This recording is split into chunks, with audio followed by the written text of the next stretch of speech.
جو اللہ نے دین بھیجے انبیاء علیہ السلام کے ذریعے، شریعتیں بھیجی، احکام بھیجے، ان کا خلاصہ صرف یہی ایک نقطہ دیکھنا تھا کہ انسانیت میں سے کون ایسا انسان ہے جو میرے حکم کے مطابق چلتا ہے، اور کون سا ایسا انسان ہے جو میرے حکموں سے انحراف کرتا ہے، اعراض کرتا ہے۔ یہی ایک نقطہ جانچنے کے لیے اللہ نے انبیاء کا سلسلہ جاری فرمایا، آسمانی ہدایات وقتاً فوقتاً بھیجی۔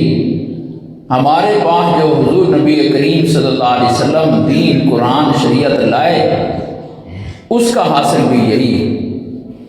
من چاہی زندگی، اس کا ٹھکانہ دوزخ ہے، جس کو آج کی بولی میں یوں کہا جاتا ہے کہ میرا جسم اور میری مرضی، کہ چونکہ وجود میرا ہے اس لیے مرضی بھی اس پر میری چلے گی۔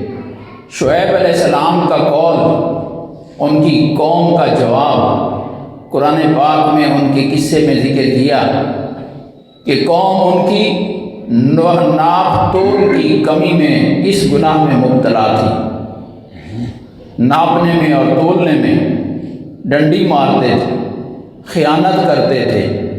جب کسی سے حق لینا ہوتا تھا تو کوشش ہوتی تھی کہ جتنا بنتا ہے اس سے کچھ زیادہ لے لیں، جب کسی کو دینا ہوتا تھا تو کوشش یہ ہوتی تھی کہ کچھ کم دے دیں، کچھ بچا لیں۔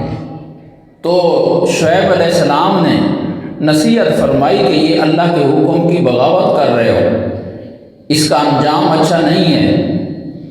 تو انہوں نے بڑا عجیب جواب دیا کہ شعیب، اس مال کے مالک ہم ہیں یا تم ہو؟ کہا مال کی ملکیت اللہ نے تمہیں دی۔ پھر جب مال کے مالک ہم ہیں تو ہمیں اپنی ملکیت والی چیز اپنی مرضی کے مطابق استعمال کرنے کی اجازت نہیں ہے۔ ایک ایسا عجیب فلسفہ ہے کہ مال ہے ہمارا، لیکن ہدایات اس کو خرچ کرنے کے لیے آپ سے دیں کہ اس مال کو کیسے خرچ کرنا ہے، اس کو کیسے خرچ کرنا ہے۔ کیا آپ کی عقل یہ بات مانتی ہے کہ چیز میری ہو، میں اس کا مالک ہوں، لیکن اس کے لیے میں بااختیار نہ ہوں، اس کو استعمال کرنے کے لیے میں بااختیار نہ ہوں، اختیار آپ کو ہو، طریقہ آپ سے پوچھوں؟ یہ کیسی شریعت آپ لائیں؟ اب ان کو یہ فلسفہ نہیں سمجھ میں آ رہا کہ ہماری ملکیت پیدائشی نہیں تھی، ذاتی نہیں تھی، اللہ نے ہمیں ان چیزوں کا وقتی اور عارضی طور پر مالک بنایا ہے، اور یہی امتحان لینے کے لیے مالک بنایا ہے کہ دیکھتے ہیں کہ یہ کس طرح سے ان کو استعمال کرتے ہیں۔ اگر اللہ کے دی ہوئے احکام کے مطابق استعمال کیا تو مالک بھی پھر بھی باقی رہو گے، اور اس کے ساتھ اللہ راضی بھی ہو جائے گا، جنت بھی مل جائے گی۔ اپنی مرضی کے مطابق استعمال کرو گے، اس کا انجام یہ نکلے گا کہ اللہ بھی ناراض ہو جائے گا، اور اس کی نحوست اور بے برکتی، عذاب یہ آئے گا کہ شاید دنیا میں بھی تم سے وہ ملکیت چھین لی جائے۔ قرآن حدیث پاک میں قصہ آ رہا ہے بنی اسرائیل کے 3 آدمیوں کا، ایک گنجا ہے، ایک ابرص ہے، کوڑھ کے مرض والا، اور تیسرا عامہ ہے، نبینہ ہے۔ اللہ پاک نے ان تینوں کو آزمانا چاہا، تینوں کو، اور ہیں بھی تینوں غریب اور ایک ایک بیماری میں مبتلا۔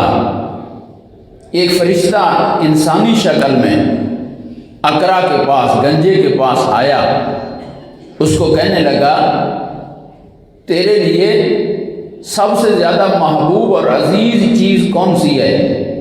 کہنے لگا یہ بال مل جائیں۔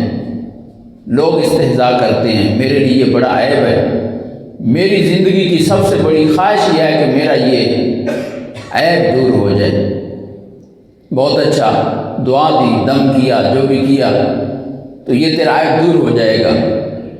اب بتاؤ کہ تجھے مالوں میں سے مال کون سا پسند ہے؟ کہا اونٹ پسند ہے۔ تو اس کو ایک اونٹنی دے دی گئی، بچے جننے والی، اور کہا اللہ تجھے اس میں برکت دے۔ پھر وہ برس والے کوڑھی کے مریض کے پاس آیا، اس کو پوچھا کہ تیری زندگی کی سب سے زیادہ بڑی حسرت اور خواہش؟ کہا زندگی کی خواہش یہ ہے کہ میرا یہ جسمانی عیب و مرض دور ہو جائے، لوگ نفرت کرتے ہیں۔ اچھا، دم کیا، دعا دی، اللہ نے وہ مرض دور کر دی۔ مال کون سا پسند ہے؟ مال مجھے گائے پسند ہے۔ اس کو بھی ایک گائے دے دی گئی اور حاملہ، اللہ تجھے اس میں برکت دے۔ پھر وہ نبینے کے پاس آیا، دنیا میں تجھے سب سے زیادہ عزیز ترین چیز کون سی ہے؟ کہا مجھے آنکھیں مل جائیں، میں جہان دے سکوں، میری نظر میں اس سے بڑی اس وقت قیمتی چیز کوئی نہیں۔ دعا دی، اللہ نے آنکھیں لوٹا دی۔ مال کون سا پسند ہے؟ کہا مال بکری پسند ہے۔ اس کو ایک بکری دے دی گئی، گابن، اللہ تجھے اس میں برکت دے۔ تینوں کے مال میں ایسی برکت ہوئی، اتنی کثرت سے وہ بڑھے کہ اس کی ایک وادی اونٹوں سے بھر گئی، اس کی ایک وادی گائے سے بھر گئی، اس کی ایک وادی بکریوں سے بھر گئی۔ امیر ترین ہو گئے، امیر کبیر بن گئے اور علاقے کے رئیس بن گئے، بڑے مالدار ہو گئے، بے عیب ہو گئے۔ وہی فرشتہ انسانی شکل میں پھر دوبارہ کچھ عرصے کے بعد آیا، ایک سائل کی شکل میں۔ پہلے وہی اقرا گنجے کے پاس آیا، ایک مسافر آدمی ہوں، مسافر ہوں اور دور کا مسافر ہوں، یہاں میرے پاس اسباب سفر ختم ہو گئے ہیں، اب گھر تک پہنچنے کے لیے کوئی ذریعہ نہیں ہے، مجبور ہوں، اچانک ایک حادثے کا شکار ہو گیا ہوں۔ ایک ہی صورت ہے، آپ میرے ساتھ ایک اونٹ کا تعاون کر دیں، مجھے ایک اونٹ دے دیں، اس کی مدد سے میں گھر پہنچ سکتا ہوں، اس کے علاوہ بظاہر میرے ظاہری اسباب ختم ہو گئے۔ کہنے لگا خرچے بہت ہیں، خرچے بہت ہیں، پہلے ہی خرچے نہیں پورے ہو رہے، مصارف بہت ہیں۔ اچھا، تم وہی نہیں ہو، غریب تھے اور ایک عیب میں مبتلا تھے، اللہ نے تمہیں یہ نعمتیں دی ہیں، اس اللہ کے نام پر مانگ رہا ہوں ایک اونٹ۔ کہنے لگا میں کون سا وہ ہوں، میں تو کئی نسلوں سے امیر کبیر چلا رہا ہوں، خاندانی امیر چلا رہا ہوں، گنجائش نہیں ہے، حالات نہیں ہے دینے کے۔ اچھا، اگر جھوٹ بول رہے ہو تو اللہ تمہیں تمہاری سابقہ حالت پر پھر لوٹا دے۔ یہ بد دعا دے کر برس والے کے پاس پہنچ گیا، اس کو بھی یہی کہا کہ اللہ کے نام کا ایک سوال ہے، ایک گئے کا سوال ہے، مسافر آدمی ہوں، اسباب سفر ختم ہو گئے، آج گھر پہنچنے کا اور کوئی وسیلہ نہیں ہے اس کے علاوہ کہ آپ تعاون کر دیں، اللہ کے نام پر ایک گئے دے دیں۔ اس کا بھی وہی جواب کہ خرچے بہت ہیں، حالات ٹائٹ ہیں، گنجائش نہیں ہے، اللہ کے نام پر دینے کی، معاف کر دو۔ میں تمہیں پہچان رہا ہوں، تم تو بڑے غریب تھے، کھانے سے تنگ تھے اور پھر ساتھ ایک بیماری میں مبتلا تھے، اللہ نے تم پر یہ کرم کیا، بیماری دور کر دی اور مالی اتنی وسعت دے دی، اس اللہ کے نام پر ایک گائے نہیں دے سکتے؟ کہنے لگا میں نہیں ہوں وہ، میں تو کئی نسلوں سے امیر کبیر ہوں۔ اچھا، اگر جھوٹ بول رہے ہو اللہ تمہیں تمہاری سابقہ حالت پر واپس لوٹا دے۔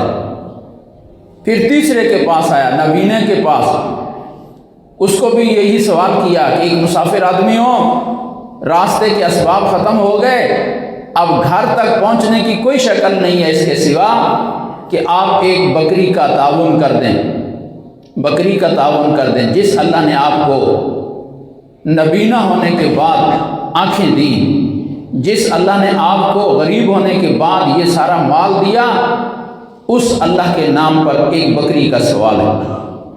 وہ نبینا کہتا ہے کہ واقعی میں نبینا تھا، اللہ نے مجھے کرم فرمایا، آنکھیں عطا فرمائیں، میں غریب تھا، اللہ نے فضل فرمایا، مجھے یہ مال عطا فرمایا، میرا کچھ نہیں ہے اس میں، سب اللہ کا دیا ہوا ہے، اور تو بھی اللہ کے نام کا سوالی ہے۔